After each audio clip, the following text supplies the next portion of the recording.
ఎంతైనా మా రుమాల్ బ్యాచ్ చేసినంత ఎంజాయ్ ఇప్పుడు ఫోన్ పట్టుకున్న పురాలు ఏం చేస్తారో.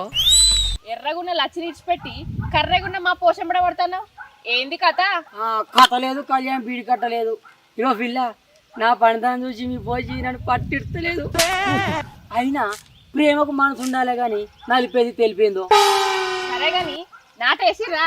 గందుకే కదా పొల్ల పోయేది, ఈ పోషత్తదేమో అని. అది నా పొలంలో దిగంది నా నాటు పడుతుందా? సరే పో, ఇంటికాడ సాపల కూర అంటుంది. కడుపు నిండా తిని కైకిలు తోలుకరా పో. మా తోలుకత్తా కానీ ఓనగాయ సాటుకు చింత చిగురోలే ఎంత ముద్దుగున్నావో. నువ్వు నన్ను లగ్గం చేసుకోరాదు. అబ్బా ముసలోడా, గట్టోన్వే. సరే చూద్దాంతి, కానీ నాదొక షరతు. గీ నుంచి గాడి దాకా ఈ కట్ట లేకుంటున్నాడు, గప్పుడు వేసుకుంటా. అబ్బో పిల్ల, లచ్చిపోసి లేకుండా నడుతుంది కానీ ఈ కట్టెలేకపోతే నడవది కాదు. నా మోతానికి మోసం వస్తుంది.